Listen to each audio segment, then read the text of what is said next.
20 రోజుల నుంచి. అంత ముందు మిగిలేదు 500 అట్లా దానికి వెళ్ళి. కానీ 20 రోజుల నుంచి ఏం లేదు.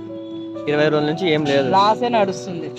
ఎందుకంటే లైట్లు అవన్నీ ఉంటుండే, షాప్ లాగా ఉంటుండే, అంతా చేసిరు. ఈ ఛార్జింగ్ లైట్ లో గిరాకు వస్తలేదు అలా. ఇప్పుడైతే ఏం లేదు, లాభం లాసే ఉంది. అంత ముందు ఉంటుండే 500, దొరికిన రోజు 1000 రూపాయలు, దొరికిన రోజు 500 అలా దానికి వెళ్ళి. ఇప్పుడైతే ఏం లేదు. సరే ఫర్ సపోజ్ ఇప్పుడు మీకు నేను 2 గంటలు నేను ఇక్కడ అమ్ముతాను, నేనే అమ్ముతాను 2 గంటలు నేనే అమ్ముతాను, ప్రాఫిట్ వస్తుంది కదా, దాంట్లో నాకు 20% ఇవ్వాలి. అంటే ఎట్లా అంటే ఇప్పుడు 100 రూపాయలు వచ్చింది అనుకో, 80 రూపాయలు మీరు పెట్టుకోండి, 20 రూపాయలు నాకు ఇవ్వండి. సరేనా? ఓకేనా? బ్రో నీతో ఎక్స్పీరియన్స్ చేస్తా బ్రో. అమ్ముతాడంటే ఓకే, ట్రై చేద్దాం.